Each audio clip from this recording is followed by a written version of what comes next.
What's up, y'all? Kelly Clarkson with Wayfair. My favorite thing about the holidays? Decking out my whole house. It's not a competition, but if it was, well, I'd win the season with Wayfair. Outdoor inflatable Santa? Got it on Wayfair. Trees, lights, and ornaments? Wayfair. Hosting must-haves like dining sets, beds, sheets, and towels? Wayfair. For everything in your style delivered with fast and free shipping, visit wayfair.com or the Wayfair app to win the season. But again, it's not a competition. Wayfair, every style, every home. Hi, I'm Andrew Rich, and if you're like me, you look at the state of modern wrestling discourse and think, wow, what a cesspool. That's why I'm here to tell you about Music of the Mat Remix. That's right, your favorite wrestling music podcast is back with a new format, where I bring on a guest and we play songs related to wrestling-themed topics. It could be a wrestling reference, a wrestling concept, a wrestling pun, things of that nature.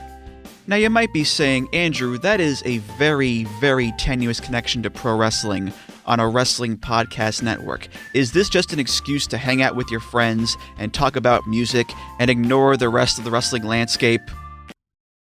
Yes. Yes, it is.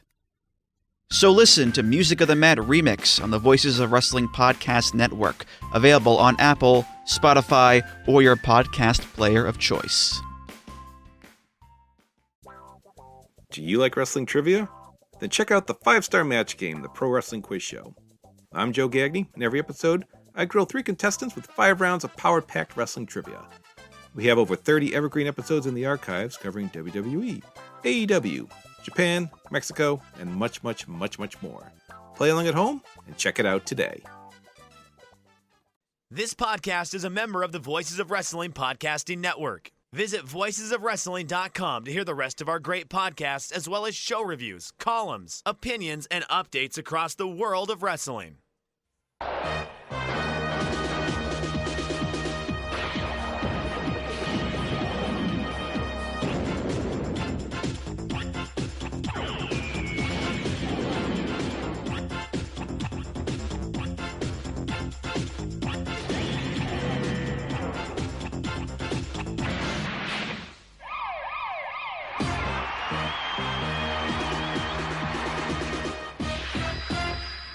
Welcome back to Those Days, a Michinoku Pro Retrospective. Episode 10, Sasuke Takes Mexico.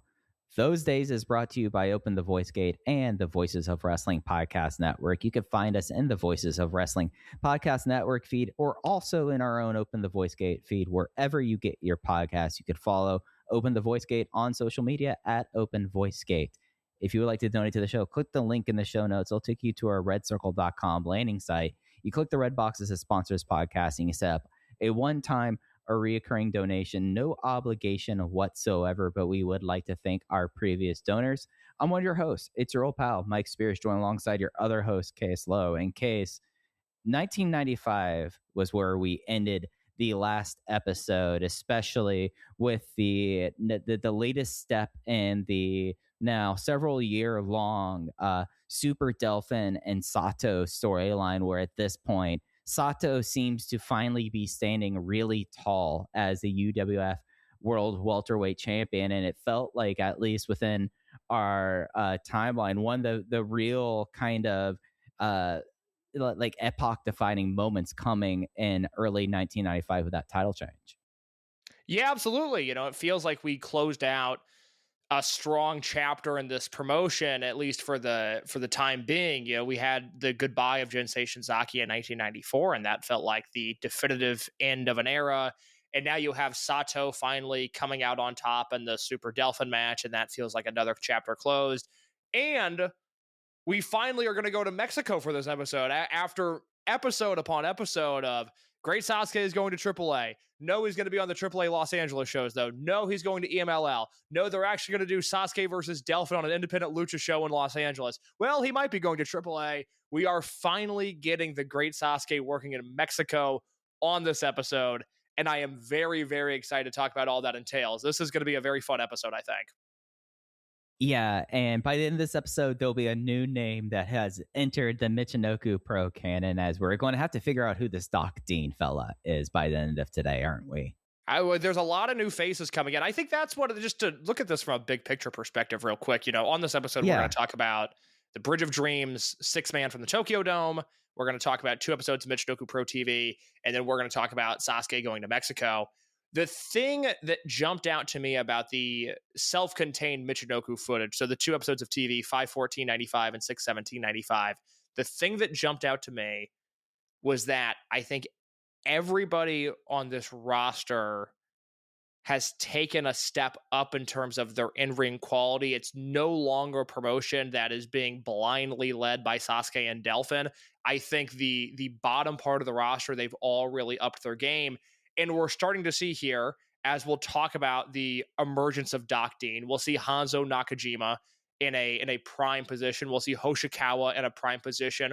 We're going to talk about a wrestler debuting who will cover, if not in the next episode, then he'll become a frequent fixture of this podcast 2 episodes from now.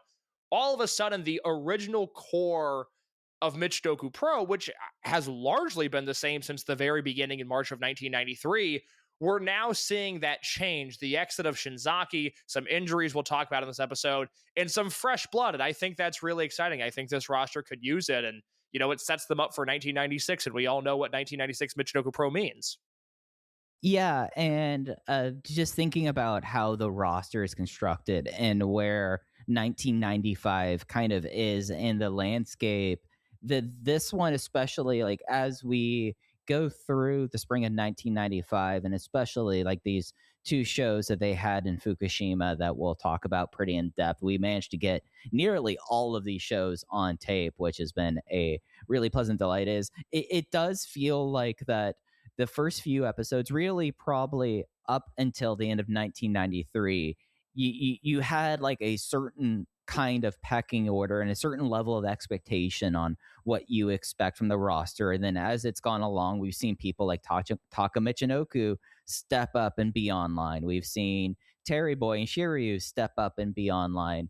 And I feel like that kind of led us in the first, like really in our first half dozen episodes, to have like these big just strong characters that are already well defined. But this episode, and really in the spring of 1995, is really where I feel like that we're kind of seeing maybe that second wave of not necessarily people that were attached to Hamada's Universal like you would see even up into and including Taka Michinoku, but especially like with Hoshikawa coming along. You have Yamada showing up as well as you see one of the matches we did not get, you see that a young Sho Funaki is appearing. And just as we said farewell for a bit for Jinjei Senzaki and how things are going to be kind of shaken up by the end of this episode, we already kind of have that next cast of players ready to kind of come online and be a major part of this promotion. That, I mean, it's still, by the time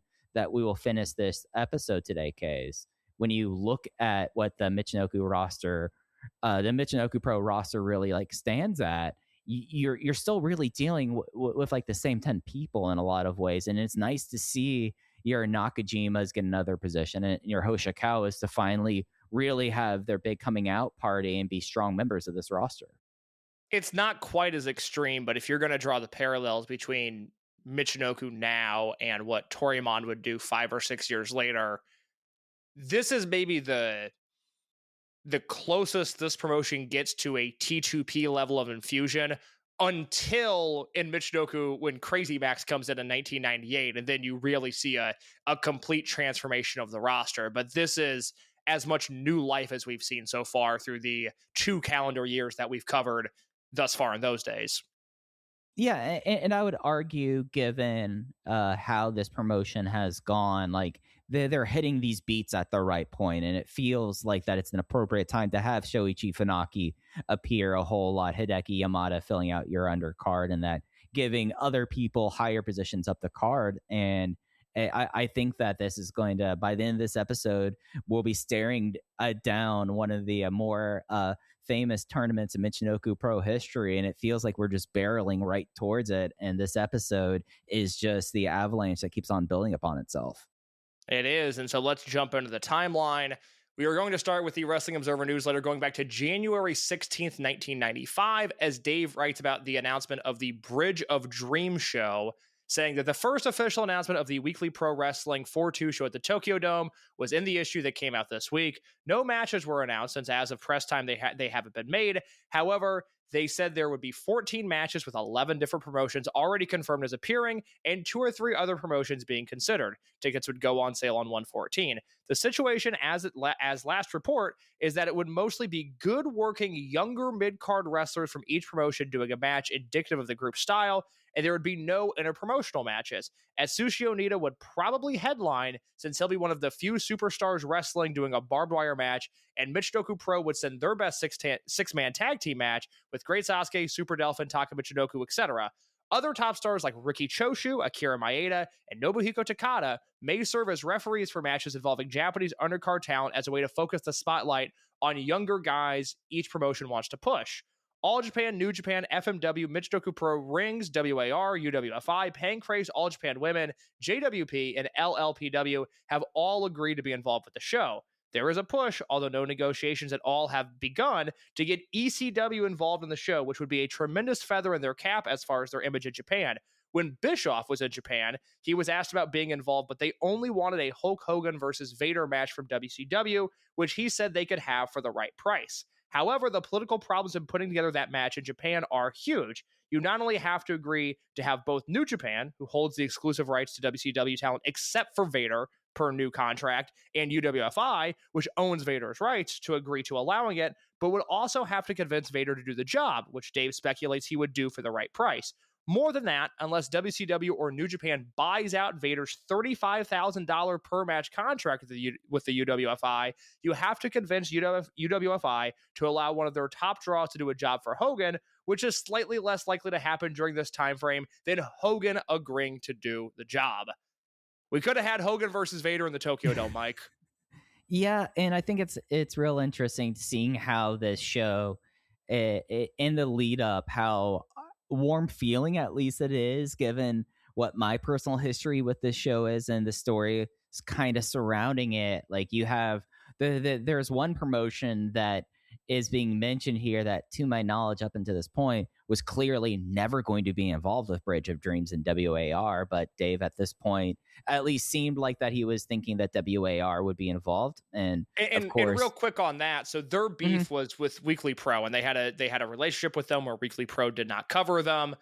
It was the other magazines that would be forced to cover that promotion. So while this Tokyo Dome show was Gong, thank you. So while this Bridge of Dreams show was happening in the Tokyo Dome presented by Weekly Pro Wrestling, WAR was running Cork and Hall that night, and New Japan sent talent to both shows to not play favorites. And then Michinoku Pro actually ended up sending guys to the WAR show as well. It's a Genjin and Wilkins tag with some other people I already forget, but WAR ends up not being involved on that show. Is that actually a good thing to do to WAR? Do you think it's sabotage? Yeah. Get yourself in good with Weekly Pro by sending over the act that kills shows dead. I guess I don't know. Sorry to cut you off there, but I don't know what your relationship is with Bridge of Dreams, because for me, it's a show that I had never seen any of prior to doing the notes for this podcast. Yeah, and that would be mine. But the big thing I would know is that the WAR split not being a part of it, and Weekly Gong not covering the show in any sort of depth other than having to kind of tangentially say, like, this show happened at the Tokyo Dome, but making sure never to include their rival. Like, that's kind of been my basis behind it, because the show never was released in any sort of commercial tape. Like, this version that that we found, or that you found, that is one of the only few versions, and it's very much cut together from fan cams and maybe internal tapes. But this show happens. You have kind of the feature of everyone having the match of the show that goes on for like 7 hours, and then it just kind of does not really hold up, at least other than as like a historical footnote. Like, there's no legacy of the Bridge of Forgotten Dreams or the Bridge of Dreams show. That is a strange thing, because it does seem like this show should have a much greater legacy than it does, especially when you consider the fact that some of the Joshi matches on this show, the Michinoku match on this show, and the All Japan match on this show have all been reviewed incredibly favorably. And yet it's, it's the type of thing that, I haven't sat down and watched all of this show. I had knowledge of this show, but I had not viewed anything other than the Michinoku match. I still haven't up until now, basically. Yeah, and it's such like a interesting kind of testament, at least when we getting into the kind of the show itself in its own way, that the show that happens, it's a testament to where the Japanese wrestling industry is in 1995. To the point that someone that came up very briefly in episode 1, Ryuma Go, ends up being the match before the IWA match, and Ryuma Go basically is there because he's the guy who started independent wrestling with Pioneer Zenshi. And it's kind of like an interesting kind of like full circle kind of moment for an industry that then we were talking about New Japan heavyweights in the 90s. That's what your main event ends up being with Hashimoto and Chono.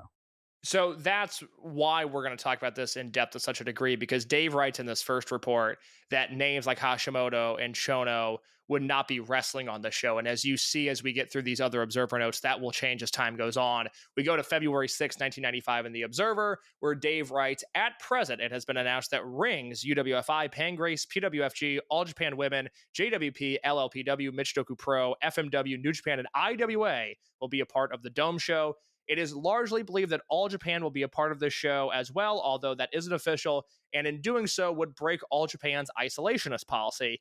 It is believed All Japan is willing to do the show if its match is the main event, but New Japan also wants that status. Both WCW and ECW have been contacted about sending wrestlers to the show, but negotiations weren't finalized as of press time. I strongly suspect ECW will be a part of the show in either 1 or 2 matches. There were ideas of doing a Randy Savage versus Sabu or Terry Funk versus Sabu in a promotional match, although politics would probably make the former impossible and the latter very difficult. Since each group is supposed to come up with its own match, it's going to be very interesting because each group is going to want to have the best match on the show. It's believed that the top draws in All Japan, like Mitsuharu Misawa and Kenta Kobashi, and New Japan draws like Shinya Hashimoto and Keiji Muto won't be on the show, but that Atsushi Onita and Akira Maeda would be the big names as drawing cards. So 2 things to unpack here. First of all, Randy Savage versus Sabu in 1995. I've never wanted to see any. Other than the only other hypothetical Observer match that I can think of is when we did the Toryumon X show. This would have been released on this feed in August of 2024, and there was almost a Hogan versus Takayama match in early 2003. I wish we would have seen that, and I wish we would have seen Savage versus Sabu. The second thing is, even at this point in time, and it's not until the next update, and I'll explain further then, but you still have Hashimoto, Kobashi, Muto, Misawa, all like, this is sort of a young guy show. I think we're going to sit this one out. Yeah, and it like first unpacking, we have to unpack Savage and Sabu for a second, case. Do you remember like during COVID? So this might be 5 years from when we're doing this, or whenever you hear this in the future. There was a big tendency to do draft podcasts. Yes. Like drafting matches. Going back into COVID with our 2025 knowledge, that should be an episode of a draft podcast, is the best proposed show given things that only appear once in the Wrestling Observer newsletter as a proposed match, never to be mentioned or followed up upon again. There's some mileage there. So I agree. That's actually a genius concept. I'm not going to do the legwork on that, but I love that idea. We need an intern. Like that's why we need an intern, case, to do the legwork for these ideas. Because I'm not going to do the legwork either, man. No. That's a shame. That's a fun idea. Where's Bix at? Bix has got to be. He's got to have a draft of that ready to go. He's got to have a draft of the draft ready to go. There's one person in the world I expect to have maybe a Python database of random things happening in the Wrestling Observer, Matt Watch, what have you, and that's David Bixenspan. So and maybe it's because I've been listening to the Between the Sheets Patreon so much recently, but man, do my ears ring when in back-to-back notes of the Bridge of Dreams section, Dave is talking about how ECW might be on this Tokyo Dome show. And that's not to say that maybe there weren't negotiations there, but this does seem like the type of thing that Heyman would have caught wind of and then told Dave, oh yeah, no, we're actively negotiating to be a part of this show. We got to see when Sabu is free and what match makes sense for Sabu. But Dave, yeah, we're definitely in the calls with Weekly Pro. And this for that is show. 95, so I mean, Sabu's, he's as much of a New Japan wrestler at this time than an ECW wrestler. I guess especially later in the year, but. Yeah, that's just my ears are burning at, oh yeah, ECW might be part of this all Japanese show. Okay, all right. Well, that doesn't make a ton of sense, but more power to you, Paul. And man, I wish we would have seen Savage versus Sabu. Yeah, whereas WCW, that lines up not only for here, but how those relationships would develop. It would make sense to have that WCW match here. I mean, Hogan versus Vader is a Tokyo Dome level match. Right. I mean, but so I just want to just take a second case. Vader had a $35,000 per match contract with UWFI. That's worth every wild. penny. Yeah, worth every penny. I would have paid him more if I was the UWFI. You're essentially willing to hand him over the keys to a modest new pickup truck every match he does. Yeah. I mean, and if you've never seen it, the Vader UWFI stuff, there's not a ton of it. You're not wrong. Start at the beginning, go to the end. I think Vader's one of the 15 greatest wrestlers of all time, and my preferred Vader setting. Although I think the late 80s New Japan stuff is incredibly underrated, the UWFI stuff is its best work. Fair enough. But it's interesting to see like how much. I wonder how the timing would go for the release of matches for this card. Because it does, at least from the way that like Dave kind of sets it up for us here, it does feel like that the card was going one way and then one promotion said, hey, this is what we're going to do here. And then other people decided to put in the effort. So we get most of a full card in the 3/13/95 Observer, and Dave notes that for Michinoku Pro, they are sending Great Sasuke, Sato, and Shiryu versus Super Delphin, Taka Michinoku, and Grand Nanawa to this show. And Dave writes that this is the typical best house show main event for the promotion, which is a Japanese Lucha Libre style promotion emphasizing smaller wrestlers. 5 of the 6 wrestlers were at the Women's Tokyo Dome show in November, which we covered, with this match actually being slightly better because Taka Michinoku taking the place of Jinsei Shinzaki, now WWF Sakushi, and with Sasuke not being injured because he broke his foot in 2 places 3 days before the Women's Dome show. And then Dave writes, this should be at least 4 stars. Now I want to go to the next week, the 320 Observer, because this is why all of this is relevant, and it shows, even if it's not as profound and dramatic as it was in 1994, still the influence that Michinoku Pro has forced the Japanese wrestling world at large to take note of. As Dave writes on 320, from a lineup standpoint, the show turned out far better than initially expected going on. With the psychology of what went down caused every promotion to kick in its best version of either a great match or a great money match. When the smaller promotions, such as All Japan Women and Michinoku, were known to be sitting matches that everybody knew would be great, and Rings and FMW sent matches that were known to be money matches with mainstream celebrities like Maeda and Onita performing, which were originally thought to be the matches that would draw the crowd, it put pressure on the other groups of either the same or greater visibility to provide the same so as to maintain their position at the end of the night and not be shown up in terms of both ring work and or match heat and interest by lesser names from the smaller groups. It will also put some serious pressure on the wrestlers working later in the show, and in particular, Chono and Hashimoto representing New Japan, to have to follow an All Japan match that, barring a surprise, would be killer in both ring work and heat.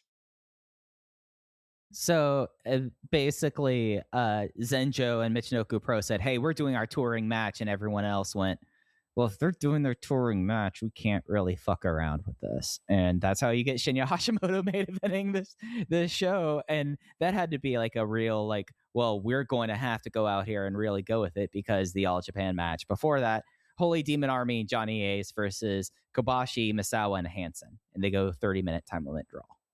Yeah, Not the last 3 matches on this show are Onita and Mr. Pogo in an exploding barbed wire death match, and then that All Japan match that you just mentioned, Taue Kawada Ace versus Kobashi Misawa Hansen, and then Hashimoto and Chono in a singles match main event. So this is a direct influence of Michinoku Pro and All Japan Women, who ended up having the 2 most favorably reviewed matches on this show, and JWP saying, we're sending the best. We're going to have great matches on this show, and everybody else being forced to adapt to that. I mean, we can consider what IWA did to be adapted to that. You had Leatherface, Shoji Nakamaki, and Terry Funk defeating the Headhunters, A and B, and Cactus Jack, in a barbed wire board, barbed wire and bat bunkhouse death match. That's 1995 deathmatch wrestling for you. I do think, especially in the case of New Japan, I think it's really interesting that they would have pivoted from the original plan, but I also think you have to go back to the October of 1994 stuff that we talked about, in which the Super Junior Tag Tournament was outdrawing the Heavyweight Tag Tournament that year. And it was on the back of primarily Sasuke being in that tournament, a last second edition because of Liger's injury, but the house is being completely sold out for all the junior tag shows and not sold out for all the heavyweight tag shows. And I think there was probably a part of them as the relationship with Michinoku Pro soured a little bit in the early parts of 1995. Sasuke only works one match for them, that being the January 4th, 1995 show this entire calendar year. And as we'll talk about in a little bit in the notes, there's no Michinoku Pro guys in the Super Junior tournament that year. I think there's probably a part of New Japan that if you're on the outs with this Northeastern regional promotion made up of juniors, you're probably sick of hearing about them, and you don't want the fallout of this show to be, even if it ended up being the case, because the Hashimoto versus Chono match, although I did not watch it, does not seem to be particularly favorably reviewed, is one where you can't leave another New Japan show, or at least a New Japan main event, talking about Michinoku Pro guys again. And that is the sort of influence that Michinoku Pro had at this time. Yeah, and I think you could also say that that's why you had Hashimoto and Chono, two of the three musketeers in the main event of a dome show that was completely sold out. So you're able to say, like, no, the heavyweights main event, the dome, guys. And these are the two heavyweights that we need to kind of, in a lot of ways, satiate. Like, I mean, given how things will go with at least Hashimoto over the next 5 years, like this, there's a level of probably ego in that locker room that as soon as they saw what was happening, that they had to go. That wouldn't surprise me if Hashimoto basically says, like, I will be doing that show and I'll be taking the main event spot, because at a certain point, as from what we can interpret from the relationship, it becomes a level of pride with the New Japan native heavyweights, wouldn't you say? Well, in between that and the All Japan guys being on the show. Right, yeah. But I would say, like, all these things, like being able to do this, like, it's a matter of pride, I would say, for that division to be in that position there, and especially two of the stars that they were hoping were going to dominate the 90s into the 2000s. And that takes us to April 2nd, Bridge of Dreams. Just for context, the match before Nanawa, Delphin, and Taka versus Sato, Shiryu, and Sasuke was Yoshiaki Fujiwara and Yuki Ishikawa versus Carl Greco and Don Arakawa. Mike, why is Don Arakawa relevant to the Dragon system? Oh, I mean, Don Fuji, like pretty much, like when he first was doing all the changes with this, like essentially doing the punch permit like that was based off of Don Arakawa, who was a pretty famous star in the 70s. Yes, yeah. For those that don't know, after you got past Sumo Fuji and Sumo Dandy Fuji and whatever other nicknames he was going by, Don Fuji is not like Boss Fuji, like Don is in the Italian Boss. It is named actually a direct ripoff of Don Arakawa. The match after the Michinoku Pro offer match was Akira Maeda versus Chris Dolman. So you couldn't have had an odder middle part of that sandwich than what you had with Nanawa, Delphin, and Taka Michinoku versus Sato, Shiryu, and Sasuke. But Mike, I found this Michinoku Pro match to be quite enjoyable. Yeah, like Dave was right. This was a big step better than the All Japan Women's Dome show with Shinzaki and an unhealthy Sasuke. What you really have with this, Taka at this point is like this wild, like just force of nature who has like the flying forearm spot that I want everyone to do their forearms in. Nanawa dressed up as like a giant banana throughout this thing, being able to show off that Dolphin Core is like secretly a really big room act. And I'm convinced, like, especially with the presentation with like the model that comes out in the costume and Yakashiji doing the pose before it, like, man, if I was given the books, Dolphin Core would be going on forever without this. And the story of the match ends up being that the baby faces that we have known, that Sasuke and the Kaintai guys, they are not on the same page. It is not a cohesive babyface army. And Shiryu losing the match to the Dolphin Clutch kind of, in a way, kind of made you think that there was going to be a little bit of dissension. But of course, things change very quickly in Michinoku Pro. But I felt like this is their best big dome / stadium show match that they've had so far. I really, really enjoyed this one, Case. What were your thoughts? I thought it was slightly better than the All Japan Women's Dome match from November of 1994. You said it. There's something about Taka that is just completely enthralling in this match. He's the guy that, even more so than Sato, even more so than Delphin, even more so than Sasuke, this is a Taka Michinoku match. There's a number of things he does here. He hits a belly-to-belly suplex on Sasuke, which we've seen him do that a million times, and he goes right from that belly-to-belly into a springboard knee drop to the back of Sasuke's head. And he does it so quickly and so flawlessly and with such impact. That really impressed me. There's a dive train towards the end of the match where Sasuke hits a huge Asai moonsault on Delphin and goes over the first set of barricades, and then they crash into the second barricade. And it looks like Sasuke gets hurt pretty bad on that dive, which would make sense given what it was. And just by happenstance, this is filmed perfectly to where after Sasuke does the dive, the camera stays on him and you see him slowly get up. And at no point until he makes physical contact with Sasuke do you see that Taka Michinoku was doing a spaceman plancha over the first barricade that Sasuke cleared with Delphin into the second barricade where they all land on top of each other. That was mind-blowing. That was such an incredible spot. Taka continues to nail that in the biggest moments, which is really incredible to see. And then at the end of the match, Delphin does his thing and Delphin gets the win. And it's still one of those matches where I think maybe just knowing, having, I guess, the benefit, or in this case, the detraction of hindsight, knowing what we have later in terms of our multi-man tags, I can't put this as like a high-level must-see Michinoku Pro tag, but I would have it at 3 3/4, and I do think you should watch it if you've never seen it before. Yeah, I was 4 on it, so just a little bit more, but I think that's not kind of surprised. That dive train, I was convinced by the end of it that the Michinoku Pro guys were doing that intentionally to try to break the barricades.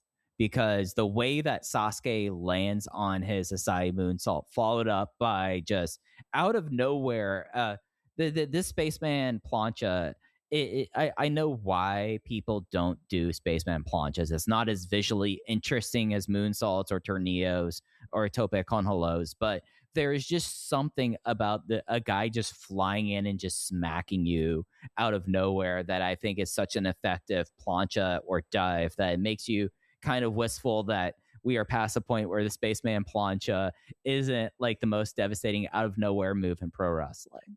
It's sad a little bit. It is, yeah. The velocity in which they hit those dives is really, really impressive. I did not watch anything else from this show. Did you?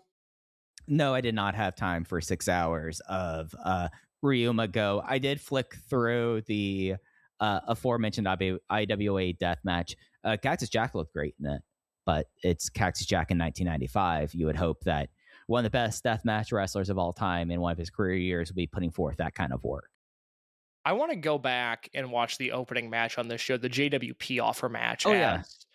Anybody that's ever listened to me talk about Joshi, which is few and far between, but Dynamite Kansai is my favorite Joshi wrestler, and she's in an 8-woman tag squaring off against Cutie Suzuki, Devil Masami, Hiromi Yagi, who I'm unfamiliar with, and Mayumi Ozaki.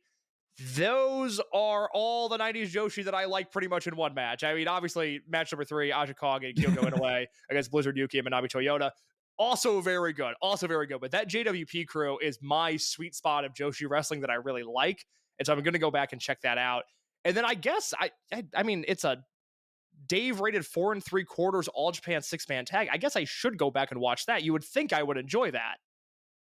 Yeah, like there's things on this show that I find very kind of interesting. There's a part of me, I had to look up Chris Dolman. He only has one other pro wrestling match after this.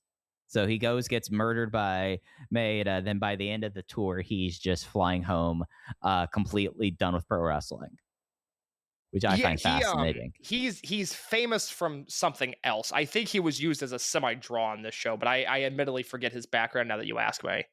Yeah, he's a retired judoka. I mean, there's a reason he's wrestling Maeda. It fit into all that nonsense. Yeah, but it is something though. Like when you think about, and I know like this isn't like the absolute like height of like Zenjo women at this point, but like Manami Toyota already in kind of like this position given where she is in her career. And then with contrasting that with Aja Kong, where she was in her career with it, I think it really is like a fascinating appraisal of what the Japanese wrestling industry was at this point in 1995.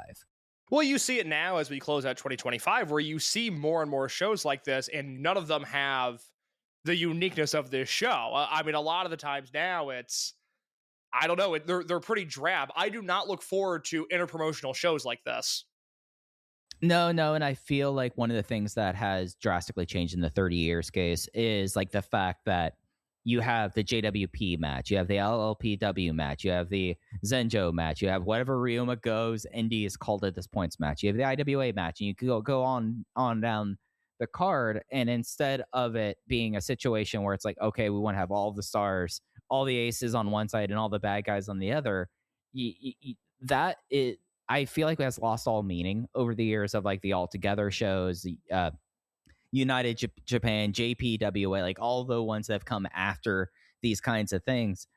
Maybe there becomes a point in the 90s and the 2000s where it's not as interesting and it's not as much of a draw to have just like a giant smorgasbord of a show, and instead they want to see Shun Skywalker get in there with Tetsuya Endo or whatever. But it seems like that the 30 years past, like this show, the big thing that we really notice is just like it's no longer siloed and they're all intermixed. And I don't think you can put the toothpaste back in the tube and do one that's just a Dragon Gate offer, a New Japan offer, a DDT offer, a Stardom offer. I don't think that works. I think that the system has been completely broken and you can't get that back. Dave would give the Michinoku Pro match 4.25 stars. On the April 24th, 1995 Wrestling Observer newsletter, he would preview the upcoming Michinoku tour, noting that Michinoku Pro is doing a trios tournament on this next tour with Great Sasuke, Hanzo Nakajima, and Norio Hoshikawa, Sato Shiryu and Terror Boy, Super Delphin, Taka Michinoku, and Grand Nanawa, and Kendo, Talisman Jr., and Triton, which this is notable because at the time Kendo was in AAA as Ninja, and Triton, who is Pantera, was in EMLL at the time. So Michinoku Pro breaking barriers. Yeah, and I feel like that, like, given, I guess we could talk about this a little bit here since Triton will appear on the 514 show. It did kind of like, to me, like going back and going through the notes and after like watching this going like, oh, is Pantera like just like pulling on this gimmick so that he doesn't think that the office finds out that he's doing this tour? But then you have this match against Sasuke happening right after this tour because he works Triton basically this tour and that's it. Like that's the only time he has this gimmick in Michinoku Pro. That's a good theory because I asked around to figure out if there was a reason he was doing this gimmick and could not get an answer. So that might be it. I hadn't really thought about it from that perspective. Sadly, we get no footage of this trios tournament. I like all those teams and would like to have seen that.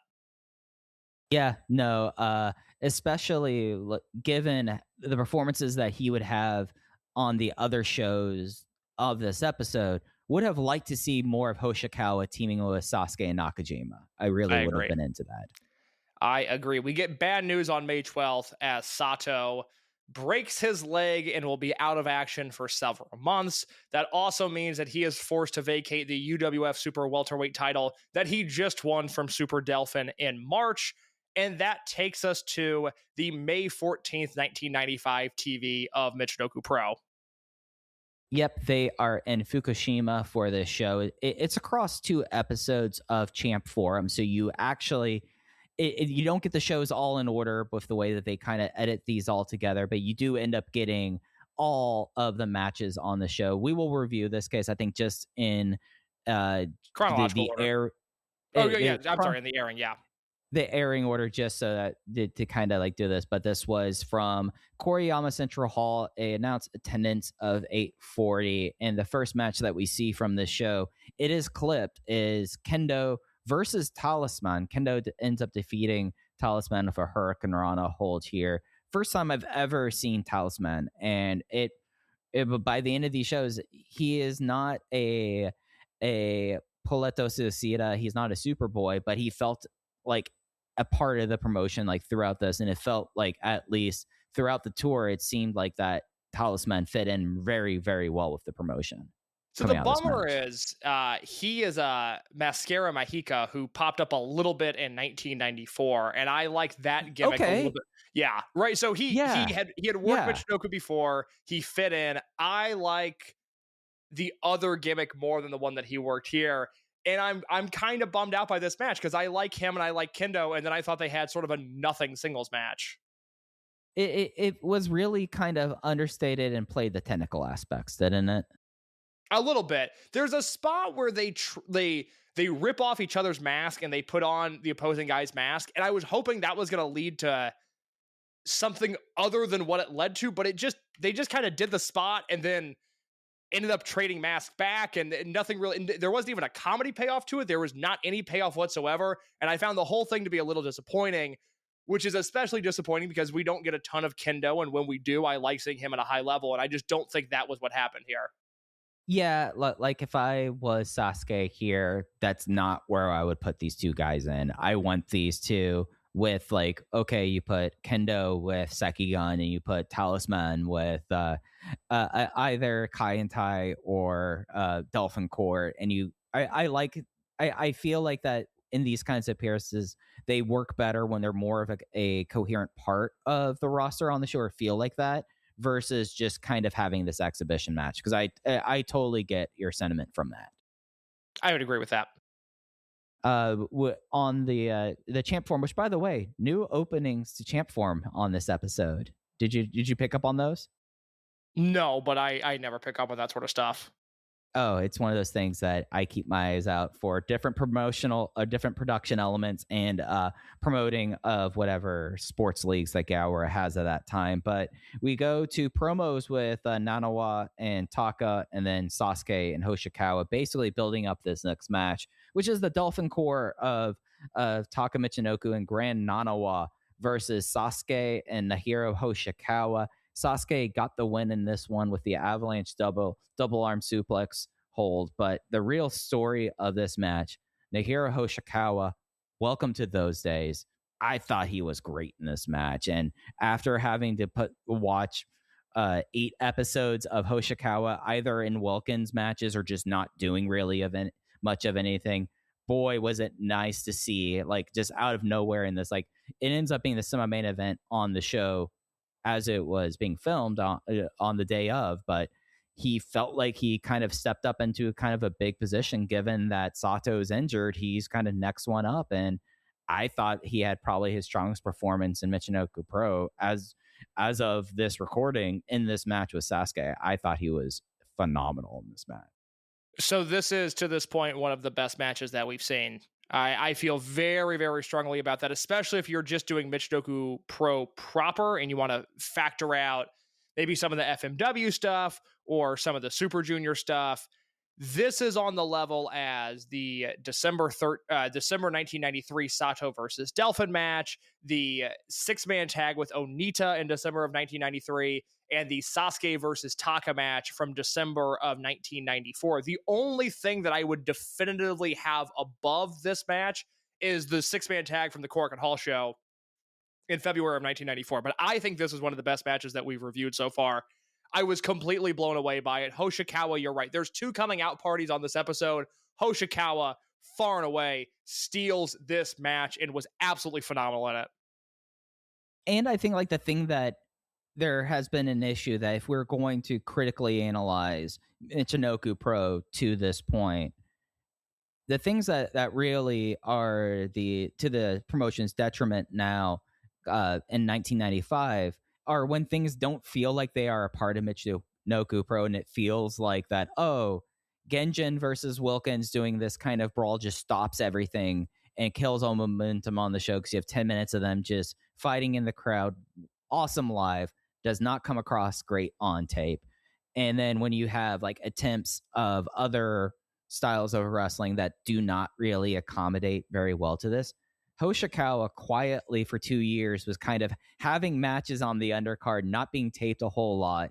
And he felt like he was a little bit of like a sore thumb sticking out as like the black tights, black boots, strong style kind of wrestler. But what you saw in this is how well he actually incorporates himself into the more traditional lucharesque portions of the roster. I hope we get to see a lot more of Hoshikawa in these sorts of positions, and at least in some hopes, thinking about where the babyface kind of army is at this point. There's a part of me hoping that he gets more of the shots going forward, because this is a real impressive performance, and kind of like one of the first times we kind of see the fusion of lucha with like traditional shoot style or strong style, and how it can play off really well in this promotion.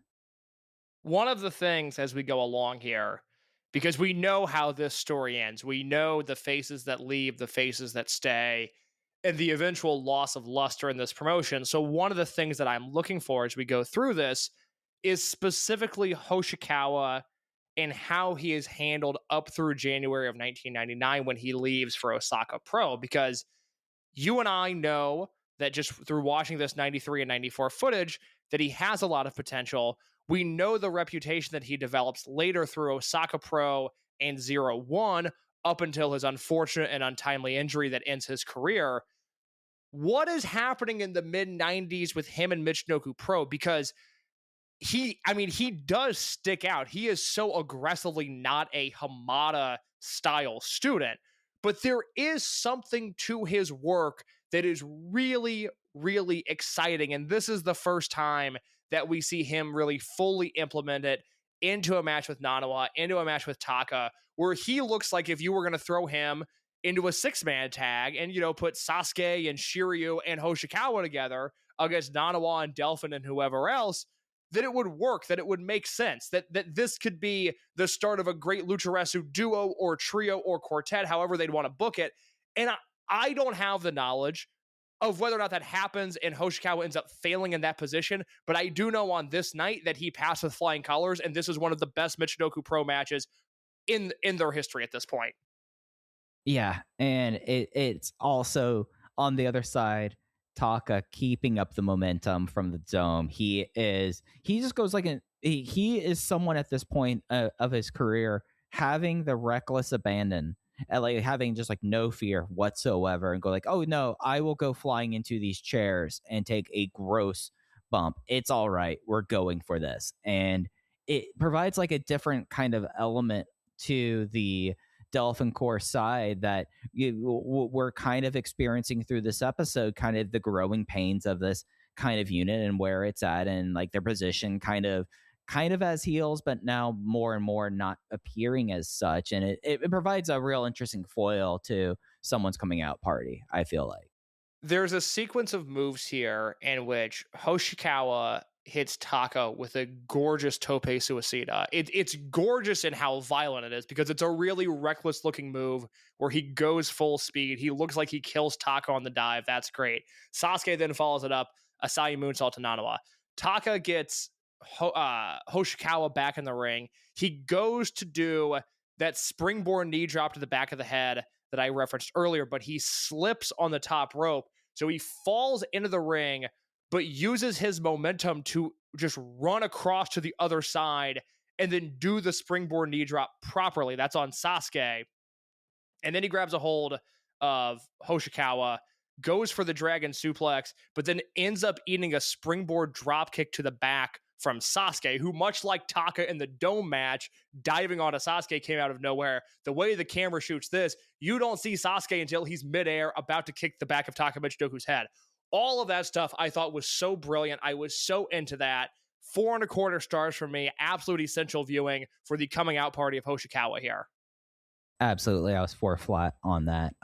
Next in the viewing order, we do get to have some Kai and Tai with the remaining parties of Shiryu and Terry Boy going up against Masato Yakashiji. And I had his name up here a second ago. I clicked away from it. And Hideki Yamada, in his first televised appearance in Michinoku Pro, Yamada ends up kind of becoming one of the Sportiva guys, but he is here at this point of 1995. He's kind of just sticks around Nagoya after this run in Michinoku Pro. This was a match. I will save my Yakushiji thoughts for later in this podcast. Yakashiji was playing kind of the position where he was just getting kind of beat up, but he was not the one that was the focus of it. He's moving up the roster, like Hoshikawa getting his semi-main event. Yakushiji isn't the jobber in this kind of position, and it was just kind of nice to see Shiryu and Terry just beat the crap out of Yamada. There was like a real disgusting calf branding as well as the crab done in this match. I thought that at least Terry's performance was as good as it's always been from him. I agree. That's actually my note as well. Is like, hey, Terry Boy is just way better than I thought he was going to be. Yeah, he just continues to be much, much better. What does not end up being any good whatsoever is the latest in the edition of Yone Genjin versus Wellington Wilkins Jr. It's a double count out yet again. This time, they play it straight for a couple minutes, and then they do a tombstone, and then they brawl around ringside and eat up the remainder of this portion of tape. Yeah, it's terrible. Yeah, it's the one thing that I know works in front of their audience that to me just grinds the shows down to the halt is I have no use for Wellington Wilkins right now in this promotion. No, absolutely not. No, it's bad stuff. The main event, however, was good stuff as for the vacant UWF Super Welterweight title, the former champion Super Delphin versus Triton. Super Delphin gets the win kind of out of nowhere with a Delphin special, the German suplex over-rotated over to the bridge pin, kind of coming out of nowhere outside of a tombstone pile driver. And it's interesting to kind of see Delphin in this kind of position because at least his position in Michinoku Pro, we've talked about him basically being Luchares Ric Flair and always being kind of composed. And with it, we saw like Sato finally go to the level to get one over on him previously. But this time, Triton / Pantera just decides that he's going to put Delphin through the paces by tying him up in knots. And I felt like that was an interesting inversion of what we've seen from Delphin so far. So I have a question that's maybe, for somebody in my position, maybe a bit of a faux pas to ask, but I have to because as I go through this footage and even as I go back through my notes, I'm a little confused on where Delphin's at character-wise right now. Does that make sense? I can't tell because he's not... I think it's valid, yeah. He's not Mr. Perfect. He's not doing the 1993 act, but he's not full-blown Technico either. And so I actually felt like this match was missing a lot of juice because even if there was strong in-ring work, it didn't have the Delphin charisma that I want out of a Delphin title match. I think there's two ways I want to answer this case. One of these ways, I'm going to ask for our non-spoiled listeners to go earmuffs for a second. And we could talk about Delphin, what happens after this for Delphin. And I think that kind of plays into it. And I think you have an issue with this promotion. Like, yeah, Triton, Pantera's Triton was touring for like the last month or so with it. But I feel like that it would be kind of understanding in a way that this is a guy that's just kind of coming out of nowhere, shows up in this trios tournament, and now he's stretching out Super Delphin, someone who we've never seen kind of being put into that position. That's a little abrupt, but that's that. Getting to the spoiler stuff case, if you all don't want to be spoiled, just fast forward probably for about 60 seconds. I think that this is kind of the step towards the babyface turn that happens in the next Sato match where he gets unmasked and then kind of has to go find his spark in a way. That makes sense.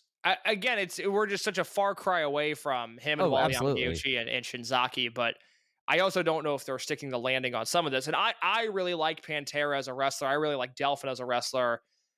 I saw what they were going for here, and I'm not sure they stuck the landing. I have a match recommendation for you and for everybody listening. I'm going to send it to you right now. If you could make sure this gets in the show notes, absolutely. I would appreciate that. This that I just sent you is a longer version of what they're trying to do. And it's this Pantero versus Felino match from December of 1994 that I think has become maybe the most popular CMLL match of that year. If not, then certainly one of the most popular. But it's in Coliseo. It's 2 out of 3 falls, lucha title match. Really slow build. But if you stick with it, you get this explosive finishing stretch, this explosive third fall that makes all of the slow stuff in the beginning work. And I think he and Delphin tried to do an expedited version of that, but they got caught in the middle where it wasn't a sprint and they didn't work it like it was a 10-minute match, but they didn't have 25 minutes like he and Foligno did when they were in Coliseo. And so you get this match that is paced like it's supposed to be this great big epic, but in return, in reality, it's just kind of a slower title match that sort of gets there, sort of doesn't. Yeah, and I think that I, as someone who I've kind of grown attached to Delphin very quickly, I like kind of seeing this part of it. But I do think that just looking at the show, it's called Morisuni Bump is the entire show. If you're looking for it up on Cage Match or anything, this match, I wonder, and this is not necessarily would be a concern for them. I would feel like I wonder if there was a time concern thing because you had Kendo and Talisman. We got some of that edited, thankfully, but that was a 20-minute match in the building. And the semi-main event was an 18.5-minute match in the building. This one only goes 14 minutes. I wonder if there was like a part of it that was like, oh, this show, maybe it's not a timing ass point, but it's a vibes thing of this show feels kind of long. Maybe we should go home. Maybe there's an aspect of that in the show construction, because now that you bring up that Foligno match, I do totally see your point of how this feels like because I know of which match you're referring to, feels like a chopped up version of that. If people listening haven't seen that Foligno, I'm trying to combine Foligno with Flamita all of a sudden. If people haven't seen that Foligno match, and especially if you're somebody that watched the Santo Foligno match that I linked from Monterrey about a month ago, you will love that match. It's the best Pantera match I've ever seen.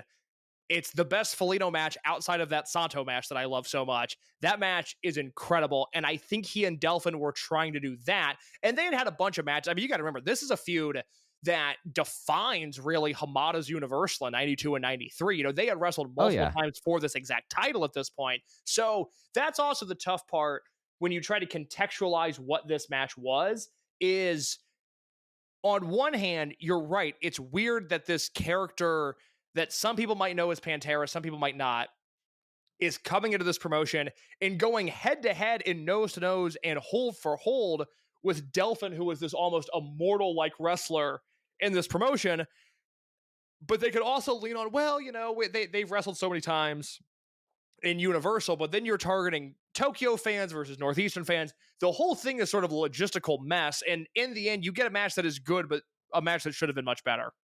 Yeah, I ended up being 3.5 stars on this. And I admit now that I start thinking about that Pantera Foligno match, that was probably me being a little bit charitable with it. It's not a bad match. It's just, it's kind of like abrupt in a way, because the only time you really see him in this position when you talk to Delphin, it's a versus Sato, or it's versus Liger when he decides to try to get under Liger's skin, and Liger goes, no, I'm Jushin Thunder Liger. I'm going to beat the crap out of you for that. I think it's a fair assessment of the situation. It's jarring, especially if you don't know that Tridon is Pantera. It's a jarring thing to watch, given the way that Delphin's been protected for 2 full years in this promotion. And really 3 if you go back to Universal. Oh, yeah. Yeah, especially with his mask catcher gimmick that he brought into Michinoku Pro. Very much so. Yep, absolutely. But that was their May TV that they had. I think, with the exception of Yone Genjin and Wellington Wilkins Jr., at least for me, this was my favorite block of champ form that they've had in a while. And I know that I might be a little bit trending a little higher than you on this show, but I think for anyone, this is one of those episodes that if you're kind of following along, but you don't always get into the footage, this is something where from start to finish, it's about 2 hours of a show. Really worth going out of your way to watch this top to bottom. Just maybe fast forward through Wilkins and Yone Genjin, unless you've never seen those two before. And then you could see that and then fast forward through them in the future. No, you can get it down to 90 pretty easily when you cut out the studio stuff and you cut out the Genjin stuff. I mean, I'm with you. I loved these shows. And I think that tag match, that semi-main event that closes out the first block of TV, I think that's as good as anything we've seen so far. I think between that And then the main event of the Delphin match, even if I don't think the Delphin match was great, I think both those are matches that you have to watch. Yep, absolutely. So on this show, and Mike, unless I accidentally scrubbed past it, and I don't think I did, this does not air. But we do get this note in the May 22nd Observer that Satoru Sayama, who promotes Valley Tudu, went to the Michinoku Pro Show on 5/14. It was flooded with reporters' questions. Sayama was at Michinoku because he is creating a protege, Tiger Mask, and wants him to learn from watching the Michinoku guys and have him learn working with that promotion. Sayama said he was surprised at how good the Michinoku Pro wrestlers were and wanted his new Tiger Mask to wrestle in that company. Oh boy, I wonder which Tiger Mask that's going to be very soon. Maybe it's the one who is still Tiger Mask. I think this is, in a weird way, if you want to talk about the J Cup being the ultimate seal of approval through Michinoku's existence up to this point, this is a huge deal for Sayama to come to Michinoku, say, I can't believe how good these wrestlers are, and I want the next Tiger Mask to be a Michinoku pro wrestler. That's a ginormous seal of approval. Yeah, and also when you think about, especially 1995, the paths of Tiger Masks, really for him, Sayama was not involved really whatsoever with Tiger Mask 3, aka Koji Kanemoto. Number 2 was more All Japan getting the gimmick instead of New Japan for that time.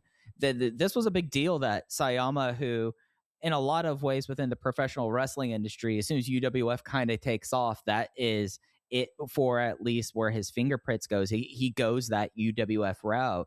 The fact that him, given what his mindset was about all of this, I mean, remember not too long ago in episode 1 case, we were talking about how Sayama would not have Grand Nanawa in his promotion, and that became such like a big splinter point on what FMW and all of that happened back in 1992 and 1993. So the fact that now in 1995, Satoru Sayama is going, this is where I feel like Tiger Mask, the character, can thrive the most, given what happened with Kanemoto basically just throwing down the mask and Misawa becoming so popular that they had to take the mask off him. I think it's a huge seal of approval. And you have to remember what the New Japan Juniors division is at this time. And as somebody who, I think historically I'm a little bit higher on Tiger Mask 4 than other people are. When he's pushed the hardest is when he's the least interesting, but I really like 90s Tiger Mask 4, Michinoku era Tiger Mask 4 essentially, and then Sekigun Grumpy member, Tiger Mask. We love the young Sekigun member teaming with Sasuke and Delphin. That's who we want. We don't like him going to wrestle Thomas Billington. No, I get it, Joe Lanza. That's great for you, but that's not what I want from it. I want a time machine to go back to 1996. And I don't know, just because Sayama, for whatever reason, just continues to be such a weird historical blind spot for me.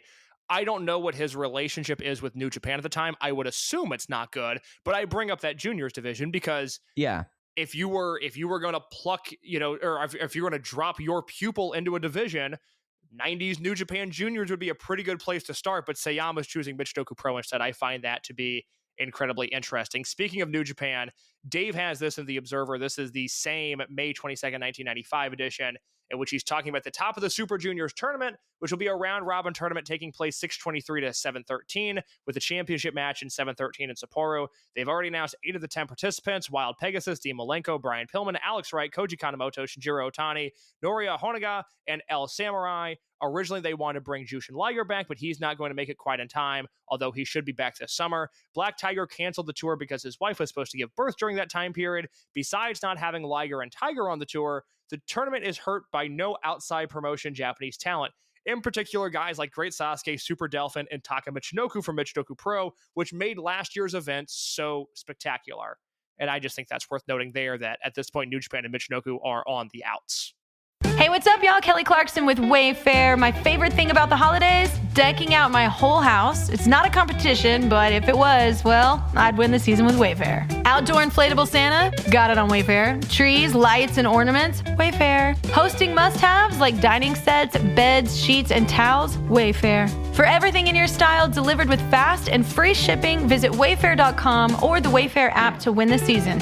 But again, it's not a competition. Wayfair, every style, every home. Hey, this is Steve Gorman, radio host, sports commentator, former drummer for the Black Crowes. The winter holidays are here, a time for festive celebrations, family gatherings, and ringing in the new year. Whether it's a holiday party, a night out with friends, or just relaxing by the fire with a few drinks, it's a season full of good cheer. But here's something else to add to your holiday plans, a safe and sober ride home. Just like in sports and music, always have a game plan. And the most important part of any plan is sticking to it. If you plan to drink, take that plan a step further. Call a rideshare, a taxi, a sober friend, or have a designated driver lined up before the night begins. Drinking and driving is a decision that can change your life and the lives of others forever. A DUI, a crash, an injury. The consequences are real and lasting. So please, for your sake and for everyone else on the road, make the smart choice. Get a sober ride home. Drive sober or get pulled over. Paid for by NHTSA. Yeah, and when people are like thinking about this entire thing, 1995, when we get to it in a couple episodes time, Super J-Cup 95 is not a New Japan thing. Just that is something that triggered in my mind while doing work for this episode, just making sure that for the public record that we are already kind of thinking in that sort of direction. One final note from the May 22nd Observer, and this is for our next episode. Dave notes that Michinoku Pro is doing a 16-man tournament from 7/21 to 8/27, billed to determine the top masked wrestler in the world, with Sasuke, Delphin, Nanawa representing the home team, plus 7 guys from Mexico, 2 from the U.S., and others coming from England, Mongolia, Israel, and Egypt. So next time on Those Days, we'll be talking about the Masked Man tournament of 1995. Clap, get into it. I wonder who that Mongolian person is going to be. Yeah, a lot of fun names coming up here. We go now to the Mexican portion of our notes. Great Sasuke does Mexico. Finally, what we're going to try to do here, this is going to be a pretty expansive or extended piece of the timeline, because I think it represents a real sliding glass doors moment in the history of Michinoku Pro in terms of when Sasuke gets to CMLL and what is happening in the Mexican economy at the time. So in the end, we'll end up reviewing the footage that we have of Sasuke versus Pantera from May 26, 1995 in CMLL. What we're going to do before we get there is bounce between the AAA and the CMLL sections of the Observer and talk about some of the things that are happening in the economy at the time. Mike, I know you had something you wanted to say on this. Do you want to jump in now, or do you want to jump in after I break down some of these notes? Yeah, so this stuff is happening a little bit before and contemporaneously, Case. So I think it's kind of worth talking about it here because the actual kind of event happened in 1994 that caused all of this stuff in 1995. And that is the massive devaluation and the crisis that came from the Mexican peso in 1994. We are to the point where the peso falls out. What you might have heard that when you're talking about Mexican wrestling history and stuff like that. I'm going to do a quick macro kind of discussion about this real quick, Case. And if you have questions about this, jump in and ask the questions here, because this is something that we always hear and is talked about a lot and as like one of those big moments within wrestling history, and especially within the Mexican scene. It is one of those, in a lot of ways, tragic moments, is how the peso completely falls out and how that completely upends the Mexican wrestling industry. So Case, just to start this off, what is your familiarity of this time period? Is it just basically through the wrestling kind of reporting about, the peso fell out and Mexico went to crap? It's entirely through knowledge of lucha, and my only knowledge is that it happened, and I don't know much beyond that. Okay, so I'm going to keep this very simple and very kind of macro for it.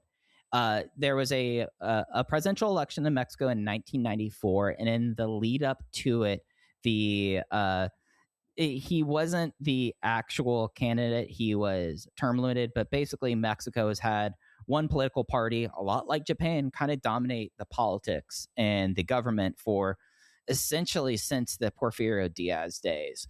But the big thing to know about this is that when this was all happening, NAFTA just was passed and enacted. And NAFTA, for those who don't know, was a North America Free Trade Agreement. This seems like past history, but basically allowed, did away with tariffs and being able to have like an established like production line essentially going from Mexico to the United States or from Canada into the United States and be able to do it in such a fashion. And with that comes in a lot of money and a lot of American kind of investing. And the Mexican government always had a system where they pegged the peso to the dollar. And this is very common in economies case for monetary notes to be pegged to a much more well-known, well-traded. The U.S. dollar is still kind of the accepted, traded throughout the world here. So for the Mexican government, as they were experiencing all this kind of change, they decided that with all the investment that's kind of coming in at this point, with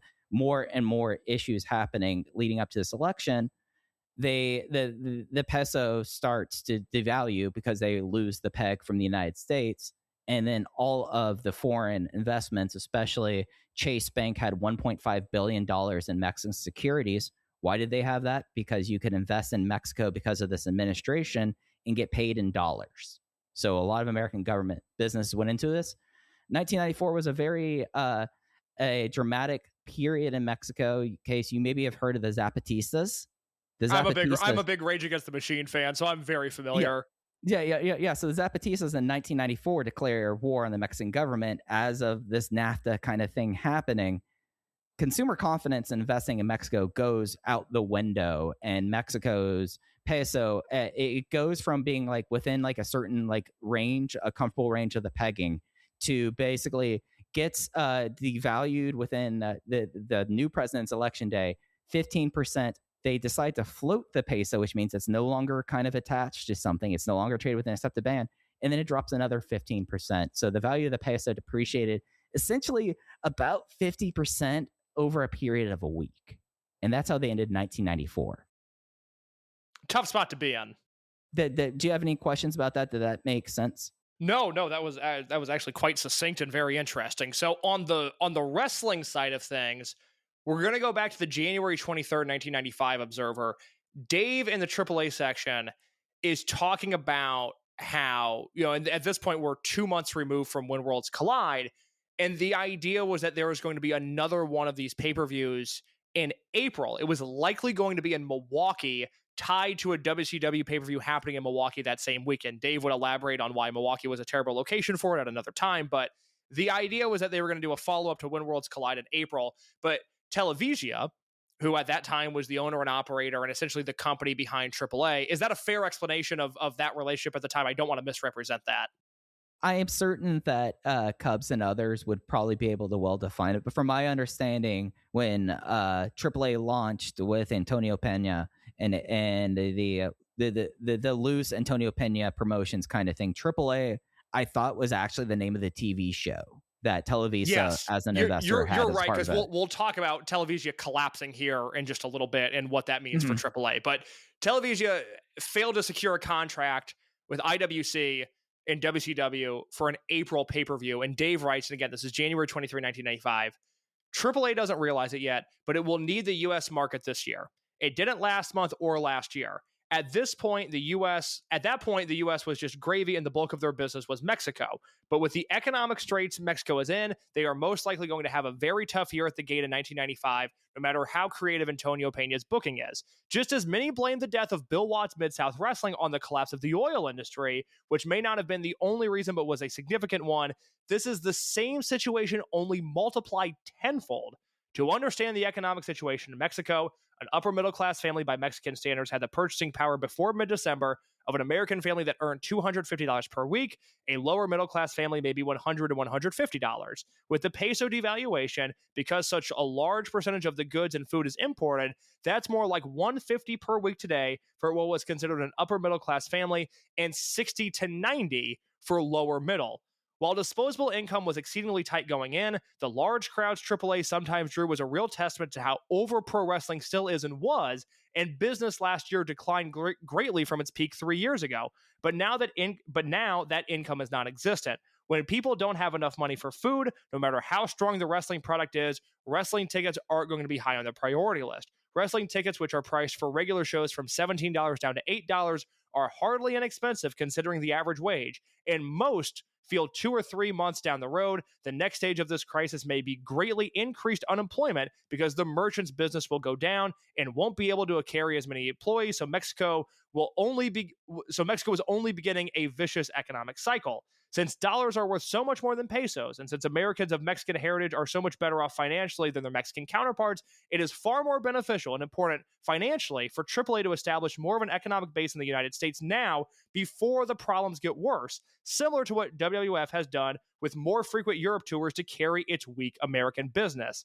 Pena, who does want to work more regularly in the United States, has little say-so when it comes to these type of business matters because Televisa has to approve the deals. Still, and this has been said before, for AAA to be able to consistently draw profitable outside of Los Angeles and San Jose and maybe 2 or 3 other cities, it needs to get on Univision for greater exposure, and it would be helpful to get English language television so it can begin to cross over and reach all of the marketplace.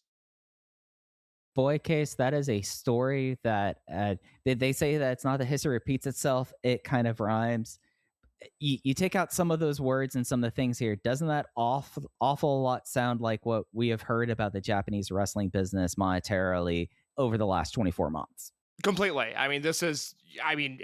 We're approaching really almost 36 months of post-COVID Japanese wrestling, and just a bad economy that is just no one is spurring business. I mean, Stardom is doing okay, but nobody feels really truly hot the way they did 10 years ago. Yeah, and the one thing that I think that we can say that we consistently hear about when we hear from like Japanese wrestling trying to get involved in the States is everyone wants to make dollars because the exchange rate is so much stronger at this point towards the dollar side. And I mean, that's a lot of like New Japan of America, and New Japan's losing wrestlers to international markets. And boy, 30 years ago, Case, something again completely out of the promotion's control can completely just decimate your side of the industry. And it's why I find part of this to be so interesting, because AAA at this point in the spring of 1995 is still looked at as a huge success, this creative success, and this forward-thinking promotion. And had they been able to maintain a stronger foothold in the North American market, because by the end of 95, it's non-existent. And when you go through these 95 observers, Dave's coverage of the Ron Skoler AAA relationship is so interesting. I read something today as I was going back through the observers to make sure that I wasn't missing anything for this.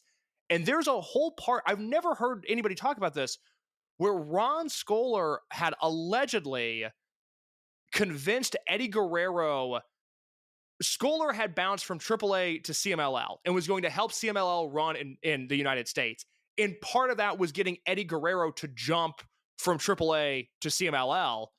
And then Eddie, that's kind of right when he ends up in ECW and WCW. Yeah, and splinters off from Mexico. I was going to say 95. Like, I don't know how many other consistent like Black Tiger tours we really get before he's already doing ECW and WCW, you know? Yeah, exactly. So that's a whole other sliding glass doors thing that I want to talk to somebody about at some point, where Eddie was just on this path that could have just completely changed the wrestling world as we know it. But anyways, I bring this back to Michinoku Pro and to Sasuke and to AAA because you would have to think, because it comes up multiple times in 93 and 94 of AAA is looking to bring in Sasuke, whether it's for their Mexico shows or for the United States shows. You have to think that if AAA would have been able to establish a stronger foothold in America, at some point they would have really made an effort to get Sasuke or Delphin or both of those guys on those shows, whether it be in Mexico or the United States, and it just doesn't happen. Yeah, and I think that if you really kind of look at how like the industry was changing, especially how AAA is like 1994, how it ends, and then 1995 is just, oh shit, it's awful.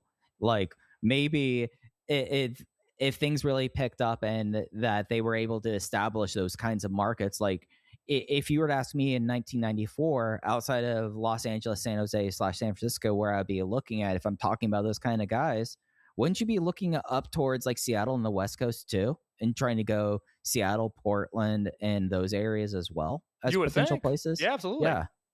No. And it's so interesting because how Televisa is like so much more into control than I think that people would realize at that time about how much like you hear about Pena's like intellect and his creativity and how AAA was completely off to the races in 1993 and how hot the promotion was leading into 1994, and just this thing completely out of their control makes you reconsider all of it.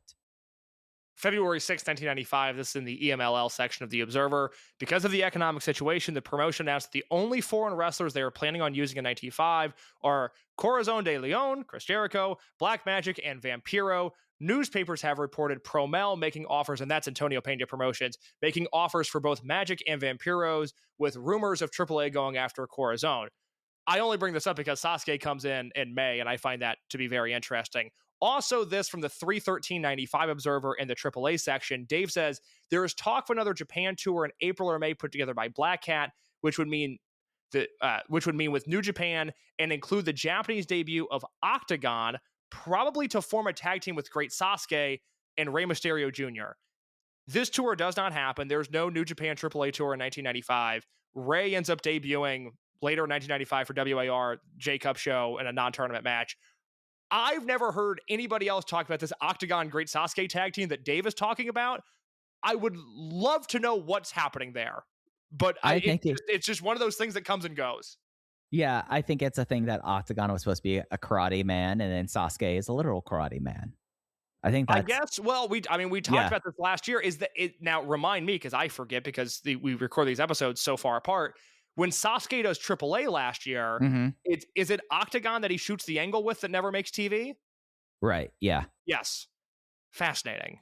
Yeah, Dave just throws that in there. If Octagon's probably going to form a tag team with Great Sasuke, never to be mentioned again. That tracks. That's such a Dave thing and also such an Octagon thing. Yeah, very much so. So we talk about all this, the economic straits that are in Mexico at the time and just the challenges of it. And so we go to the March 27th, 1995 Observer, and this is worth reading for yourself in full to get a better, fuller context of it.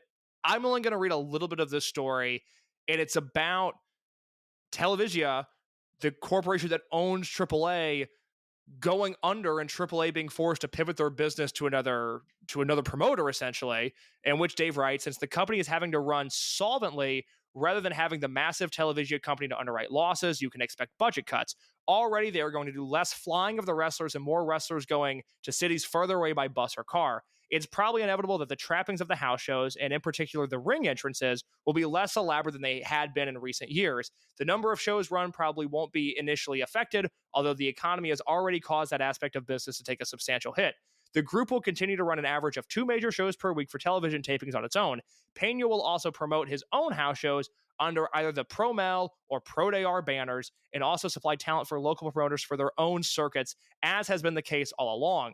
The number of house shows has been falling in recent months and actually the past few years, and will probably continue to drop because of the economic problems, which have resulted in local promoters having a more difficult time drawing and running profitable shows, as opposed to the move by Televisa affecting the aspect of that business. Magazine speculation in Mexico this past week, as the word got out of the loss of Televisa as the financial backer, shouldn't hurt the product itself, but that if the economy causes the company to operate in the red, they won't have the easily accessible source of income to shore up the debts. And with the economy the way that it is, that could prove to be a serious blow. The positive aspect of this change is that Pena will be allowed to produce his own television show. Televisia has produced the show and edited the tapes at will, which meant oftentimes important post-match angles to the storylines were edited off television because matches went long and nobody from AAA was overseeing the editing process. Yeah, so a lot to unpack. It's worth noting Televisa still exists. It was the corporation that was basically between Antonio Pena and Televisa was the one that went under when Televisa said that they were going to stop funding it. Just that's my understanding of the scenario. That's correct. You're right. Yes, that's a better way of saying what I was trying to say.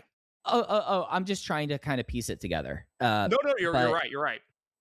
But as you look at this and how a wrestling promotion operates, I mean, Sasuke writes about it in his book about how he finds it, how UWA had all of these tours that were kind of attached to it, and that was kind of one aspect of it versus the shows in Toreo. And what we kind of have here is the Promel, Pro Day R kind of banners being those secondary kind of streams that just.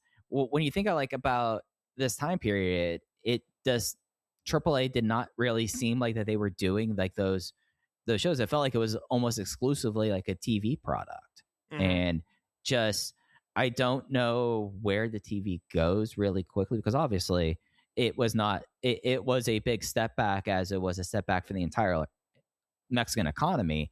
But it still AAA was on space up until the end of this week, as of the time of this recording.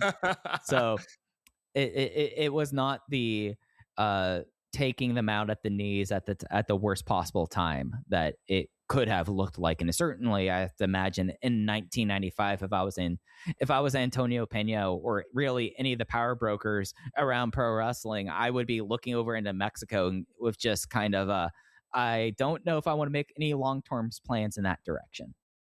No, not at all. So we jump ahead to the 529 Observer, in which Dave writes in the CMLL section that they did a video feature on television this past week, complete with his spectacular topes, and there has been a big push in the magazines for the return of the great Sasuke, who starts on 5/26 for the reopening of Arena Mexico, because from the beginning of April through the 26th, they had only been running Coliseo instead of Arena Mexico. Sasuke is in storyline to build up for a title shot at Pantera's CMLL welterweight belt.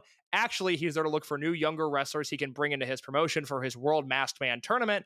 Angle should be heating up this week because they're moving to Arena Mexico on Fridays. And that leads us to May 26th, Arena Mexico. We finally have footage of the great Sasuke wrestling in Mexico. It is heavily clipped, but it is Sasuke versus Pantera. Your thoughts on this, Mike? Yeah, it's for how TV was at this time, incredibly clipped. Sasuke wins the Primera with a Fire Thunder driver, and then Pantera wins the second two falls, with the final fall being a second rope Rana hold. And I know this because I read all the notes before I watched this case. This the way that they edited this really.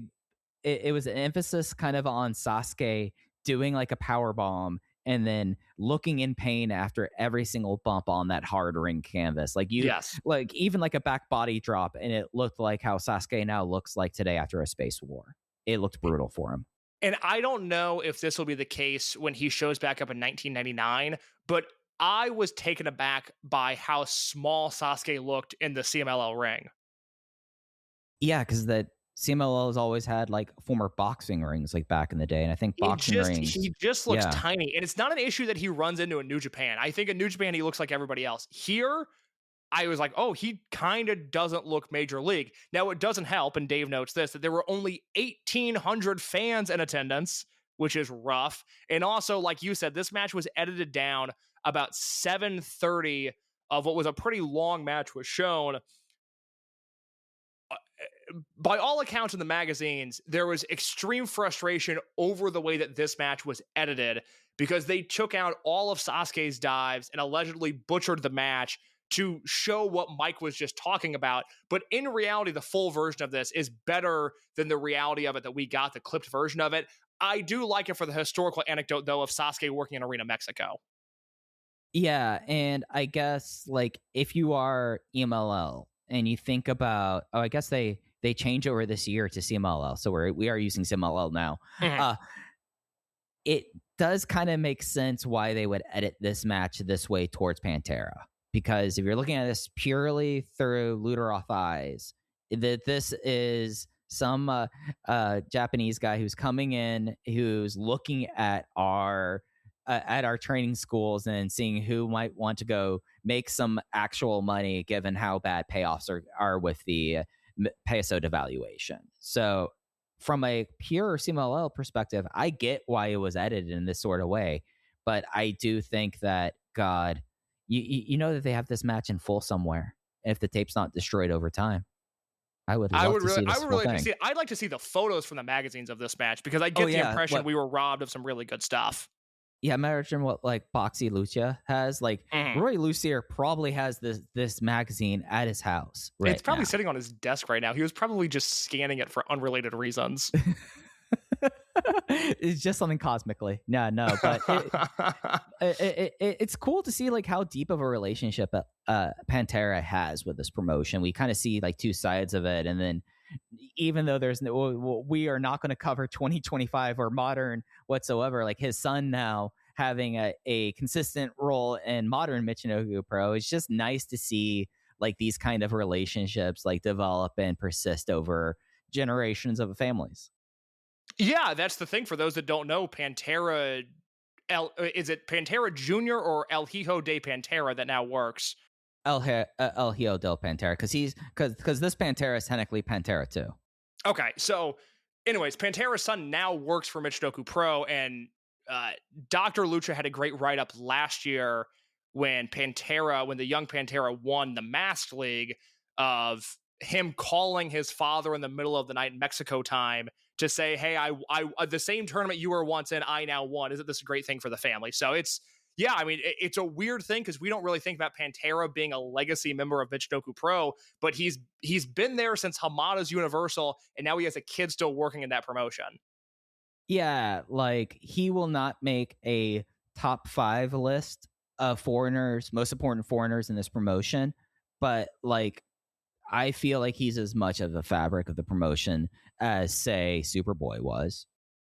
Yeah, I would agree with that. I mean, he's certainly, if not more so, to be honest. Yeah, I think, culturally he's more important. You and I might have a soft spot for Superboy. You, me, and Rob Naylor are the ones that really appreciate him. But there's there's an ongoing thread of Pantera in this promotion as time goes on.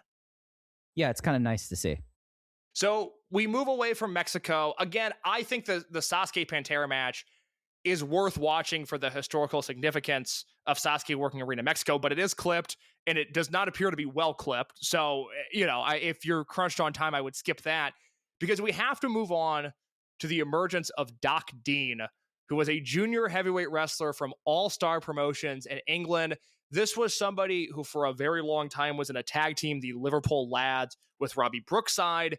He would go on to work a Super Juniors tournament a little bit later in the 90s. He would be WCW enhancement talent for a few years. He did pass away he passed away in 2018, so 8 years ago as of the time of this recording. But we get him on this tour, and Doc Dean is winning main events upon his entry into Michinoku Pro, Mike. Yeah, and it's kind of worth noting, like when we say that he was teaming with Robbie Brookside in Liverpool Lads, that he is of that generation of British wrestler to start in his teens. So yes. Like this guy walks into this promotion, with the exception of Pantera, he is the most experienced person on this card. But yeah, and it's a real kind of an abrupt thing as we move on to our last show that we're going to talk about on this episode, the Chichuga Gachako 95 show from Name and Fukushima on June 17th, 1995. We only have an hour of this show, contrasting that with the show from May, where we ended up basically with it all. I don't know if we later on get the Delphin Michinoku Pro or Taka Michinoku welterweight match, but it was not on. Did you? Oh, I need to send you a link. I have it. I'm so sorry. Oh, no worries. I did not. when I was like going through the this episode of TV, I was like, man, we're spending all this time on Shiryu and Yone Genjin. Where I want to see this Delphin Taka thing that was set up at the end of the last show. Let me link you to it. I apologize. No worries. I feel bad now because I've got the second hour of TV. It's different from the link in the notes, but let me send that to you right now, and then I'll break down that match when we get to it. But the second hour of TV, it's funny. You said earlier something about Funaki not making tape, and I was like, nah, I think he did, because it's Hoshikawa versus Funaki and Delphin versus Taka on the second hour of TV. That's the hour TV I want to watch. I don't want to watch. I'm so sorry. I did that. It's all right, buddy. Okay, well, good news. I'm going to break down the second hour of TV because it was really fucking good. Hey, that's giving me something fun to watch before I have to get into like 7 hours of AEW this weekend. Yeah, no, Merry Christmas, Mike. Fire that one up Christmas morning, and you'll have a great day. Yeah, there we go. Okay, well, let's talk about this first hour of TV first. You go ahead. Yeah, so the first hour, it's leads off with Sasuke in a suit with crutches, and it looks like I know he was not pulled from or was not announced on the show. This looks like that he got hurt somewhere, but it's Sasuke, so I assume he could. I looked everywhere to figure out why Sasuke was on crutches on this show, and there's no record of any specific injury that happens in June of 1995. Yeah, so I'm looking at, he's not on any shows of this tour. He's he's on the show on the 14th, but he's not on the 10th. He's in the main event on the 11th. Yeah, so something must have happened either in Iwate or 614 at. It's bizarre, isn't it? Or Amori, yeah, because that's weird how he just kind of just immediately just dips and starts the show with that. But that gets thrown to the first match on Champ Forum. This was a Talisman versus Masato Yakashiji. Talisman wins with a gory special that was converted into a backslide to have what I feel like this is Yakashiji showing, hey, I'm that guy already. It's Masato Yakashiji. You remember my bad shirt? It's time for me to now be a star player in this promotion. And I feel like coming out of this match, he felt like he lost, but I felt like Yakashiji now is online the same way that the hero Hoshikawa is. Yes, to me, this was the Yakashiji coming out party in the same way that we had Hoshikawa on the first TV. I thought he was utterly incredible here. He gets a lot of heat early on in the match. He's the one getting beat down. And then we start to see really the first great Masato Yakashiji comeback of what will be many great comebacks as time goes on. But he stole the show here in this one.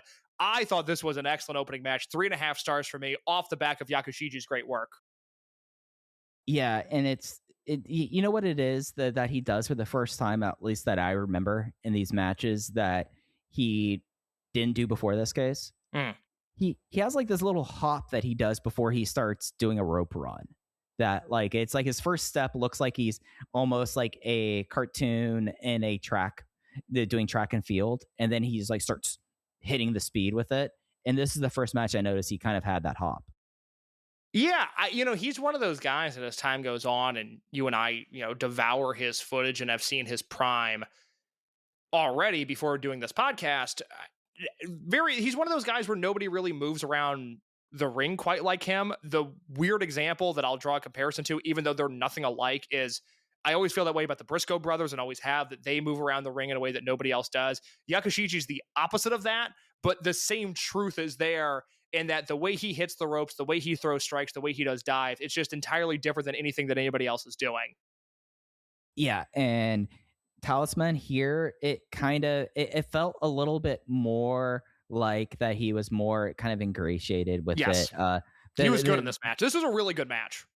Yeah, and there was like a noticeable shock in the crowd when Yakashiji starts that comeback. That was really kind of a whole lot of fun. I was 3 3/4 on it.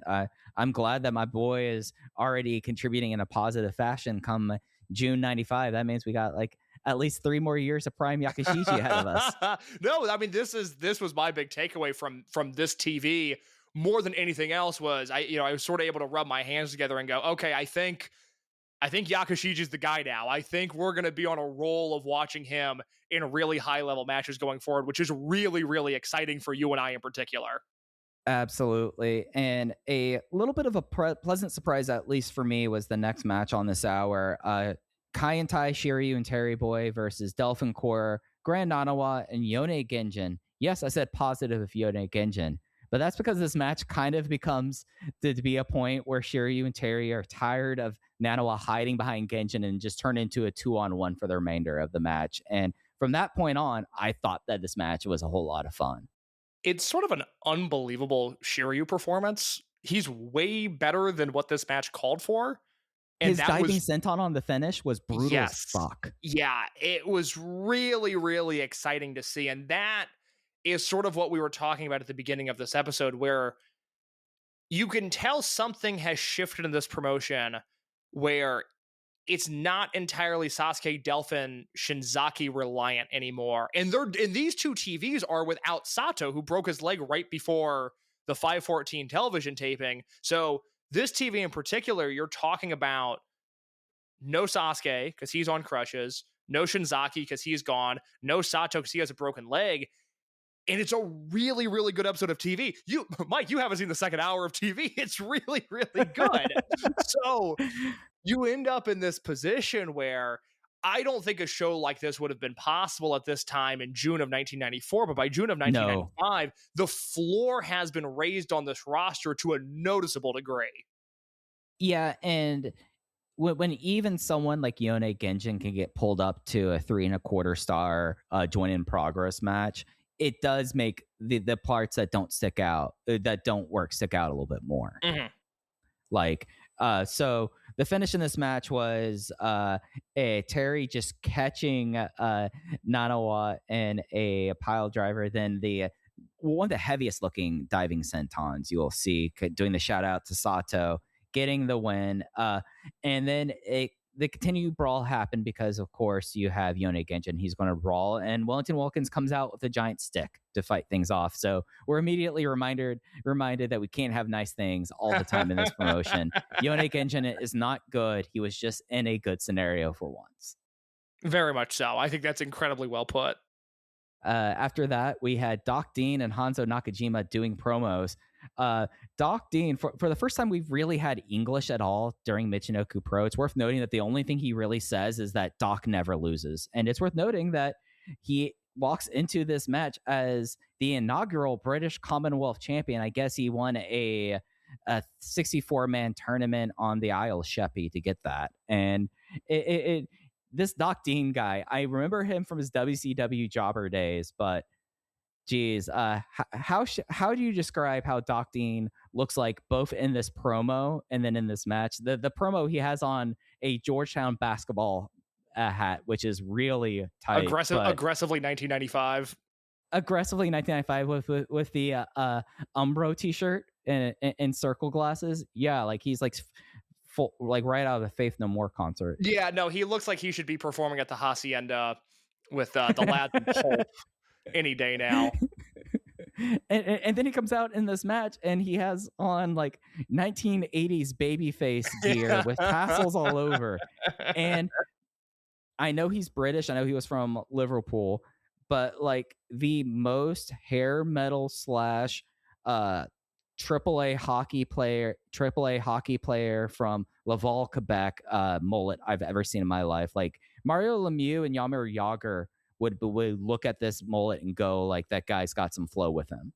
He's obtusely European. I mean, it's on the nose. It's unbelievable that he is just walking around in public at this time looking like this, but he is, and he ends up in Japan. He ends up in Michinoku Pro. And what I have in my notes to describe this match against Hanzo Nakajima is it's not that the crowd really wants Nakajima to win. It's that they seem like they really want Doc Dean to lose. I mean, wouldn't you want this guy to lose showing up in rural Japan and I must admit, I'm entertained by him, and I kind of wish we had more of him as time went on. Yeah, he's just kind of like a charming kind of character. The match is like not bad. It is slow, and then I liked it. I straight up liked this match. The first 4 minutes of it were like dreadfully slow. Like you could tell where like they were having issues figuring out what to do at that point. But when Doc Dean starts doing running senton and tomikos, then I'm like, all right, you're a tall, lanky guy with a mullet and tassel tights, and you're doing a running flip senton in Michinoku Pro in 1995. Okay, you could stick around. I ended up having another good time with this match. This is a good time match where it's definitely not great, but it's not bad. And it's fascinating. I mean, this is the highest profile spot that we've seen Nakajima in so far. In like years since he was Leopardo Negro. Yeah. In the same way that we get Hoshikawa shining on the May TV, we get Nakajima having a real shot to go out and show something of himself here. And given the context, given the circumstance, I kind of think he does a great job with it. Oh yeah, Nakajima, he's not who I would have as like the number 2 babyface and like the one kind of having to step up with Sasuke being down, but he puts in a shift here, and I think him and Doc Dean end up having like a very kind of odd match, but it ends up being a lot of fun. But yeah, like the crowd in May just wants Doc Dean to leave, and sure, Hanzo Nakajima could win this British Commonwealth Junior Heavyweight title that they'd never heard of up until this point. Yeah, it works for them. I thought this was very fun. I was into this, and I think we get Doc Dean in the Masked League, and then he goes away for forever. And that's well, actually, that's not true, because Michinoku does an England tour in 1996, and he'll show up then. So we'll get a little bit more Doc Dean, but not enough, if you ask me. Doc Dean will never lose this British Commonwealth Heavyweight title. They would fly over a Stevie J, who claims to be the champion, later in 1994 to bring this title belt in-house full-time. He's so much better than Stevie J was. We saw Stevie J on the last set of TVs, and Doc Dean is so much better. Oh yeah. And it's like such an interesting thing to kind of do, to make up this belt and bring it in and put it on this random guy. And then the British Commonwealth title case becomes one of those like important titles in Toryumon history, as it comes in 2001 through Masaki Mochizuki. This is a title bad job out of me, because I never really thought about this, but this is a title that becomes integral to the J Crown a year later. And then, like you said, it becomes a Toryumon title that is, this headlines Kobe World 2001, the Anniversario show. It's a British Commonwealth Junior Heavyweight title match between Magnum Tokyo and Masaki Mochizuki, which is a huge match in the history of Toryumon.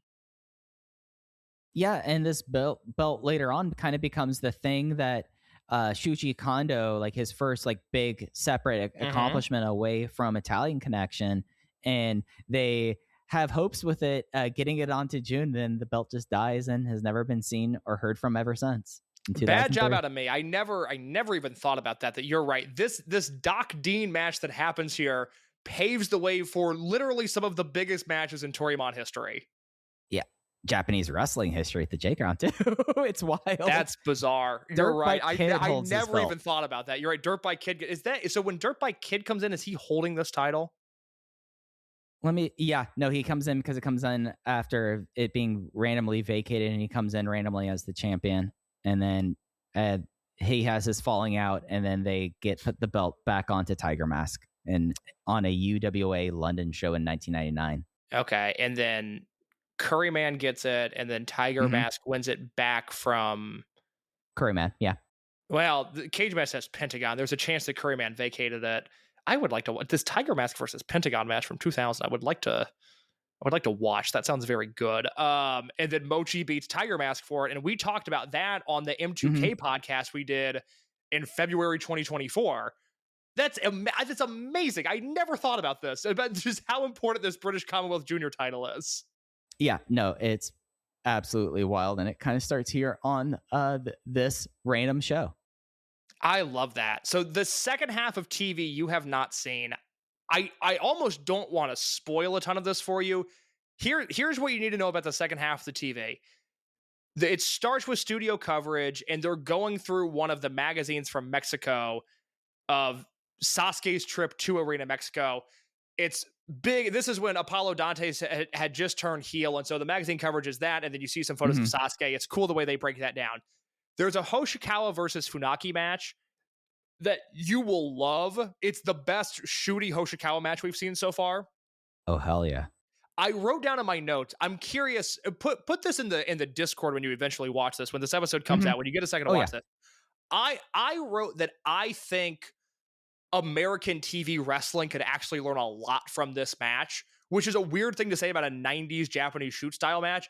But I think they blend shoot style and pro style just well enough to where I kind of want to see somebody take this move for move and put it on Dynamite. I really like it. It's a really fun match, 3.5 stars. After the match, Funaki gets on the mic. He says some coarse words to Sasuke, who's at ringside on crutches, and then he attacks Sasuke on crutches, and it's thrilling. I loved it. Oh, hell yeah. Hell yeah. Can't wait. Yes, Can't wait. you'll be all about that. Delphin versus Taka. Look, it's Delphin versus Taka 1995. It's very good. I still feel like Delphin is now missing a charisma piece that does not help him in this match. It's a little bit better than the Triton match. It's not as good as some of the Delphin matches that we've seen. I have it at 3 3/4. It's worth the watch. It's Delphin and Taka. I'll say this. It feels very big. This feels as big as Delphin versus Sato from March felt, which is a testament to where Taka's at this point. Oh, yeah. And I liked how they set up that match. Like, Taka just plainly, like, instead of the Sato match where Sato goes and celebrates backstage and sees Hanzo and Sasuke just hating on him, basically. And you have Delphin being Delphin, be like, no, I'm doing this in the ring. We're doing my interviews in the ring. And then Taka just very politely says, I believe I would like to have a title shot. I would like to face you. And it was just like and it felt like a moment of, oh, Taka is becoming a grown up now. That I'm hoping to see gets replicated throughout this title match when I watch it in a couple days. And he gets a huge reaction when he gets on the mic as well. Yeah, no, and they had to be like so confident at this point about their just 10 guys that they always have on every show at this point, because other than Delphin, who I'll agree with you, Delphin is searching right now. I think by the time that Sato comes back and they do the rest of the Sato Kaientai turn and double turn him, he will feel like in a lot better place.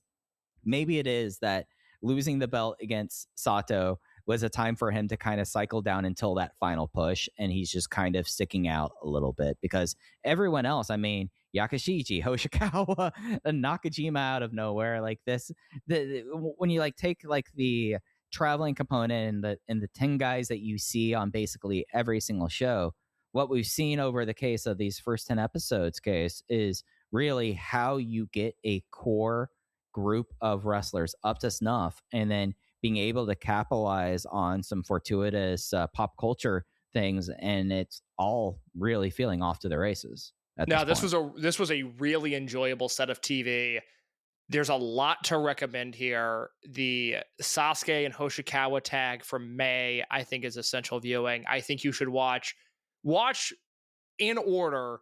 Watch Pantera versus Felino, watch Pantera versus Delphin, and then watch Delphin versus Taka, and then check out the Yakashiji and the Hoshikawa matches from the June TV as well. I think that's an excellent 2 hours of wrestling you can knock out during this holiday break if you're on one listening to this when this episode comes out.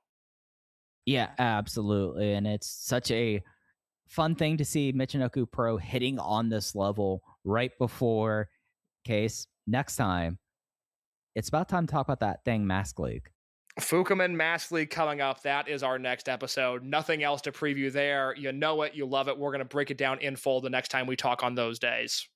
Yes, and we will be back in 2026 with the Fukuman League, and then we'll be on the road to finishing out 1995. And before we know it, Case, it's almost there. Like we're almost at that point, and it's so exciting. And at least to close out this calendar year, at least for us, thanks for everyone who has joined along with us and this dive into a really special period in wrestling history. All of the feedback and the well wishes and just people saying, hey, I loved the show. I look forward to it every month when it comes out. Just thanks for sticking around with us for this year. And next year, at least 2026 for us, there's going to be a lot of fun stuff going on in Michinoku Pro, to say the very least.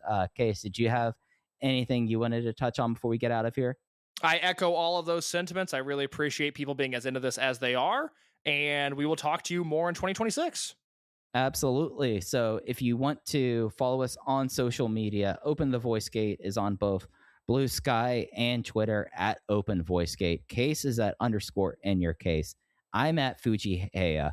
If you also want to step into the discussion, we talk about the Voices of Wrestling Discord a lot, and it's a real fun component to add into all of the discussions that we've had around Michinoku Pro in those days. But it's essential that if you're following along with the show, you go check out the Open the Voice Gate channel. That's where we have all of the show listings, and I'll be sure to have the Felino match and everything up there as well for you, as well as when we announce the next one.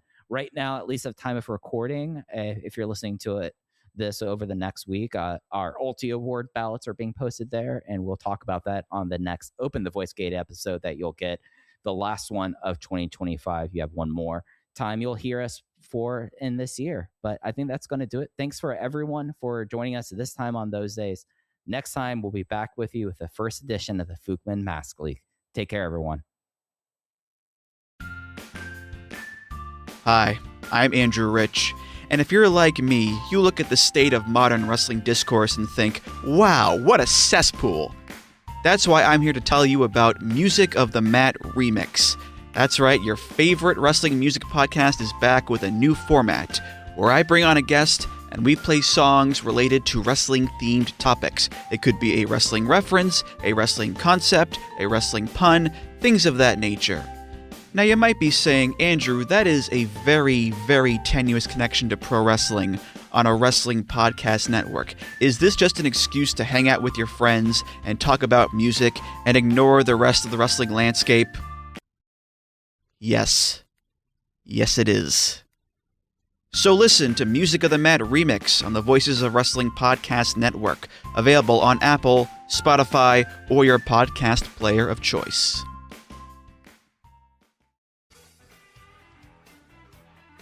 Hello, Voices of Wrestling listener. Dave Ryan here. Have you ever wondered to yourself how many hidden gems are hidden away inside the last years of World Championship Wrestling? Have you ever asked yourself how many tenuous gags can be made about the name Mike Enos? And have you ever thought about what it sounds like for two Irishmen to interpret a very chaotic company through its B show? The answers to all this and more are just a click away. Check out Days of Thunder every second Thursday on the Voices of Wrestling Podcast Network.